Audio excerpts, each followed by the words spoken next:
아무 일도 일어나지 않았는데 뭐가 문제냐는 취지로 말한 것을 두고 정치권에서는 여야를 막론하고 비판이 쏟아졌습니다.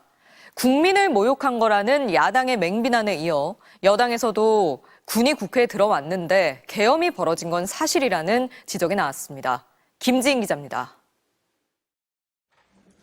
윤석열 대통령은 자신의 탄핵 심판에서 경고성 계엄이었다는 기존 주장을 되풀이하듯 실제 아무 일도 일어나지 않았다고 말했습니다.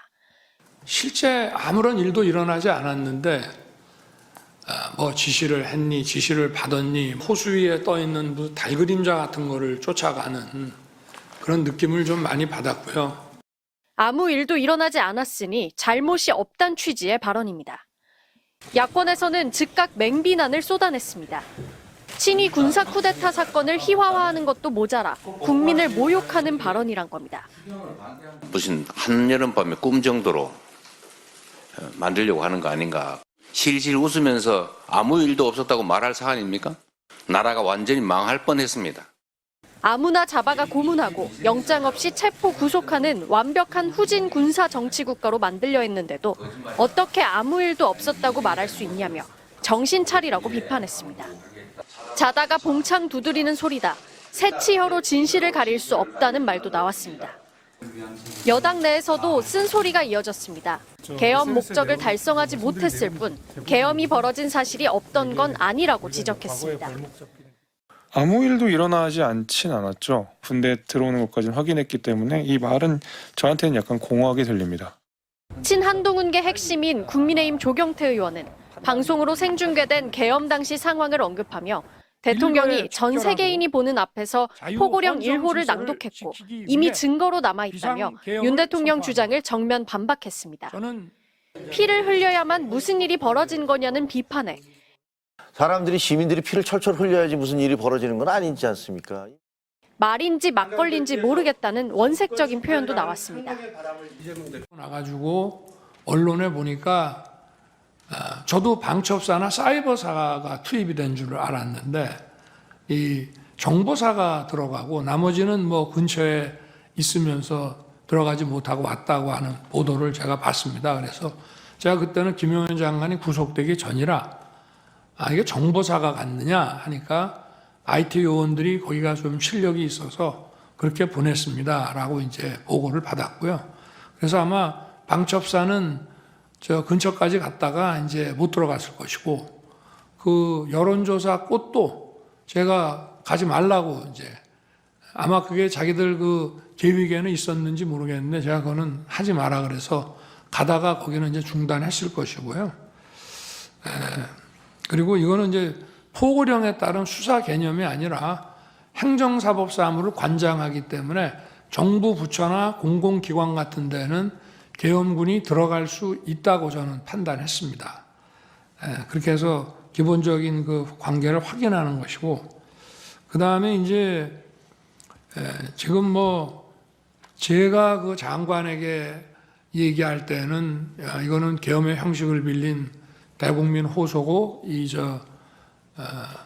국회 그 해제 결의가 있으면은 즉시 할 것이다라고 얘기를 하지만 저 역시도 그런 내용은 해제하고 설명을 해야지 저도 국무위원들한테 그 얘기는 계엄 전에는 얘기할 수가 없는 겁니다. 마찬가지로 국방장관도 지휘관들, 사령관들한테는 이 계엄은 곧 해제될 계엄이고 전체 군 투입은 얼마 안 된다. 이런 얘기를 안 하고 이제 필요한 그 대통령의 선포에 따라서 각자 맡은 업무를 하도록 했기 때문에 각자 정해진 매뉴얼대로 하다 보니까 저나 장관이 생각한 것 이상의 어떤 그 조치를 준비를 했을 수는 있습니다만은 지금 여기 방첩사는 이제 합수본으로 나가게 돼 있고 그리고 이제 육군참모총장은 계엄사령관으로 이제 발령을 이미 받았죠. 그거는. 그런데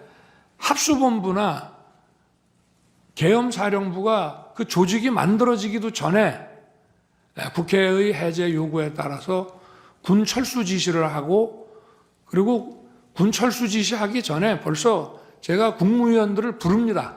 나와서 비상계엄 해제를 하려면은 국무회의를 해서 또 해제를 해야 되기 때문에 집에 들어간 국무위원들을 나오게 하고 그 시간까지 기다리기가 뭐해서 장관하고 계엄사령관을 불러서 군을 철수시켜라. 특히 국회에 있는 군은 이동수단이 도착하기 전이라도 무조건 경내에서 빼내라.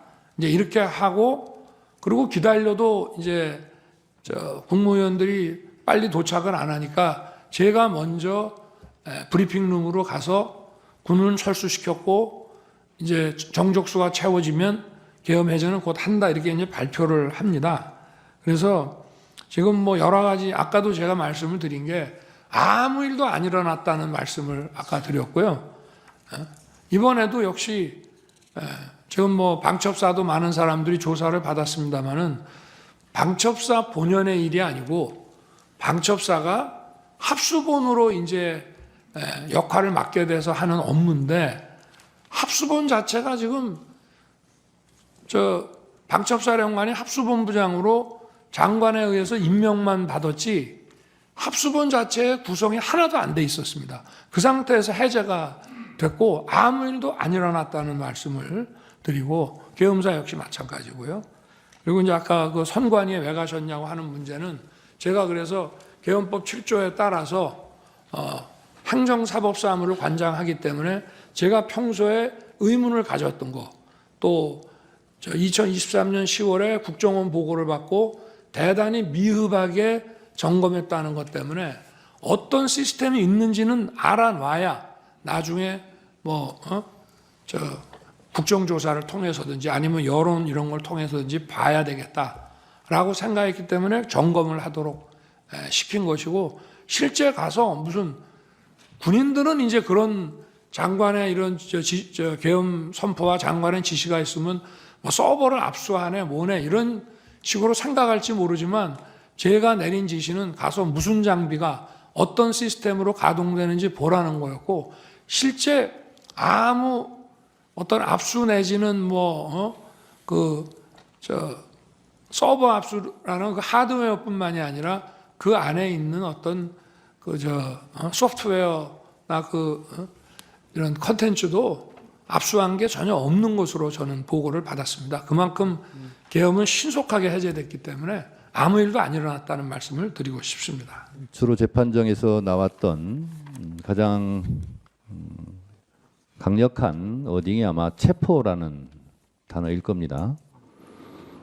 근데 제가 듣고 있자니 말한 사람은 있는데 들은 사람은 없는 것 같고 들은 사람은 있는데 또 말한 사람은 없는 것처럼 이렇게 오늘 증언들이 이어지고 있어서 안타깝습니다.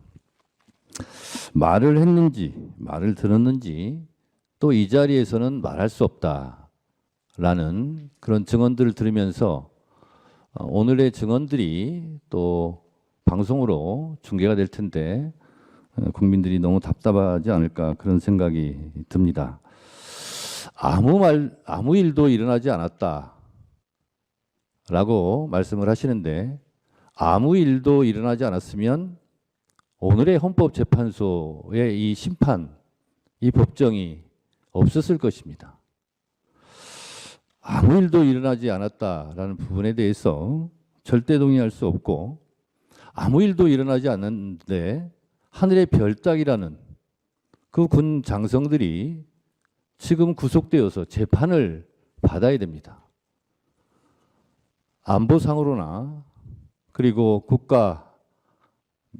국가적으로나 국가적 큰 손실이 이렇게 일어났음에도 불구하고 그리고 대통령이 탄핵되어서 또 구속되어서 탄핵 심판도 받고 있고 형사 재판을 받아야 되는 이런 엄청난 일이 벌어졌는데 아무 일이 일어나지 않았다는 부분에 대해서는 저는 동의하기가 상당히 어렵고 국민들도 그렇지 않을까 이런 생각이 듭니다. 이상입니다.